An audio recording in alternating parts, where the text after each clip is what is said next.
Hello there. I'd just like to say thank you to all of you who've been watching my Reading Russia reviews of the Russian press. I know from the comments that some of you find them interesting and informative, so thank you very much indeed. There are no newspapers out in Russia at the weekend, so I thought I'd record this little supplement, this little extra video with a few of my thoughts. You know, I've been recording these videos, doing these press reviews for 10 years now, on and off. And I had a look back at some of the old ones that I did a few years ago. And a couple of things really stand out for me. The first thing is how much Russia has changed over the last few years and how much Russian newspapers have changed. I mean, today, when you open a Russian newspaper, you will not find any direct criticism of Vladimir Putin. That wasn't the case in Russian newspapers a few years back. They've turned their backs on Putin. Russians are continuing to lose faith in Vladimir Putin, the paper says. He's failing to overcome the negative effect from the pension reform. People who are in power lose what is the very basis for common sense, a sense of doubt, a sense of reality, the ability to foresee the consequences of their decisions. Temporary tactical victories by the authorities are leading to Russia's defeat on a global historical scale. You don't need great intelligence to see that Russia, before 2014, a fully fledged member of the G8, had far better chances for development and progress than post-Crimea Russia, which has turned into a besieged fortress, suffering from sanctions and viewed by the world as a threat. And here is a difficult question. What will remain after the inevitable end of Putin's absolute power? After all, we are all mortal. Leaders come and go. The conclusion: we need to return Russia to the mainstream of civilizational development, towards parliamentary democracy. And the writer describes today's Russia as a country where there is absolute power of the supreme leader, faith and forbearance of the mass of the people, and loss of ambition and dignity on the part of those who loyally serve the successors of Chinggis Khan. And how will this end, he asks? I don't know.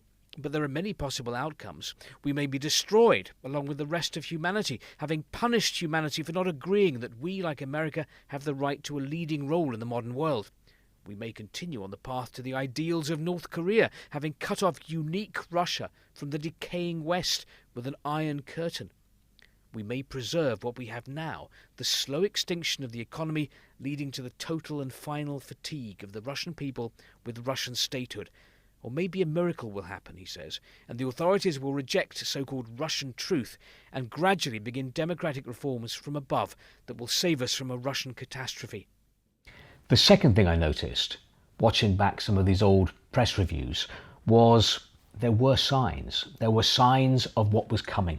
Signs of the deteriorating relationship between Russia and the West, signs of growing tension between Moscow and Kiev, which led, of course, to February 2022 and the full-scale Russian invasion of Ukraine. What frightens me is the inability of our current leaders to give up the Soviet myths about the integral brotherhood of Russians and Ukrainians.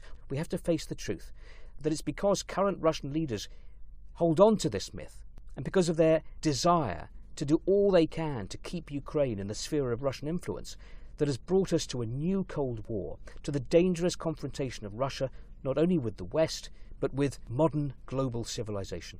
Well, I'd like to concentrate on one article today, an important one, I think. The Russian army newspaper Krasная Zvezda publishes a keynote speech by Valery Gerasimov, Chief of the General Staff of the Russian Armed Forces. It's about Russian military strategy. Now, the authorities here often portray Russia as a besieged fortress, surrounded by enemies plotting to attack or invade Russia. And this speech very much reflects that narrative. Gerasimov says our armed forces must be ready for new types of wars and military conflicts using classical and asymmetrical actions. Words can really stir things up. For example, Vladimir Putin's controversial article on the historical unity of Russians and Ukrainians, published this week on the Kremlin website in Russian and in Ukrainian, and reprinted by the government paper. Basically, Putin argues that Russians and Ukrainians are one people, a single whole. There's a lot of history here, a lot of politics, criticism of the Ukrainian authorities, of the West, and of the Soviet Union for robbing Russia of territory and handing it to other Soviet republics, including Ukraine. And there are plenty of eyebrow-raising comments. For example, Putin claims that Russia has done everything to stop the fratricide in Ukraine, without mentioning that in 2014 it was Moscow that annexed Crimea and intervened militarily in the Donbass, funding and fueling the conflict there. So how significant is this article? Very, according to today's Moskovsky Komsomolets, which concludes, Putin has delivered his final ultimatum to Ukraine. The Kremlin has covertly signalled it is ready to radically change its policy towards its neighbour. In what way? Well, for one thing, Putin raises the spectre of territorial claims. The writer quotes heavily from the Kremlin article. Putin, the Bolsheviks treated the Russian people as inexhaustible material for their social experiments. They handed out generous territorial gifts at will. One fact is clear, Russia was robbed. Journalist, do you see which way the wind's blowing? I'm sure you do, towards the idea that in a civilized society, stolen goods must be returned. Putin, the highly professional lawyer Anatoly Sobchak, Putin's ex-boss, believed that every decision must have legitimacy. So in 1992, he expressed this opinion. Having annulled the 1922 treaty that created the Soviet Union, the Soviet Republic should return to the borders with which they entered the USSR. Journalist, with that approach, there'd be nothing left of modern Ukraine. Putin, I'm becoming more and more convinced Kiev simply does not need the Donbass. Journalist, if Kiev doesn't need the Donbass, then who does? The answer is so obvious it doesn't even need to be spoken aloud. But in his article, Putin doesn't just talk about the Donbass. Putin, for many in Ukraine, the anti-Russia project is simply unacceptable. There are millions of such people. Journalist, is there no one who can protect these millions? Of course there is. Russia.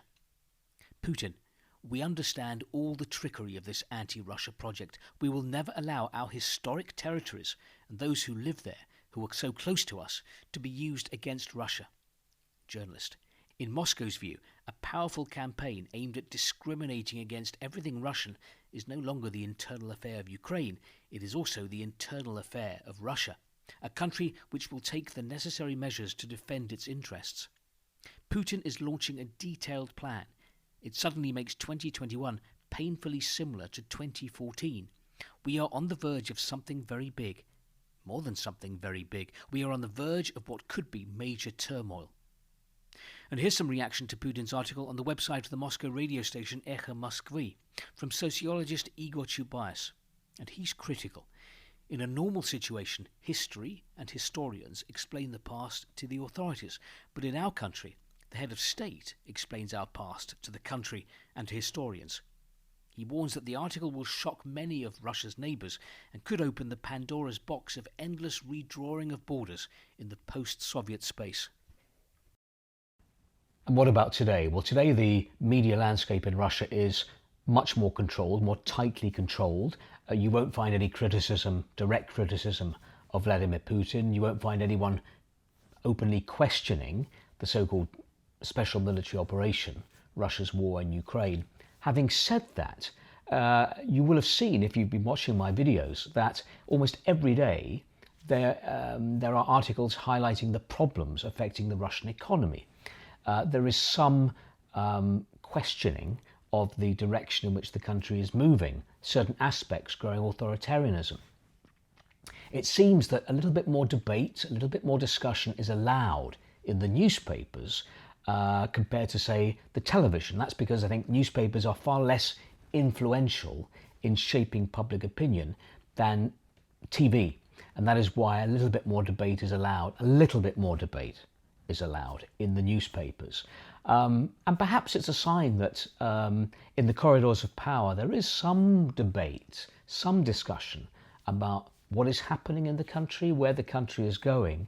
And that's why I think it's interesting to read the newspapers here in Russia, to keep an eye on them, to look at the trends, look at what people are writing about.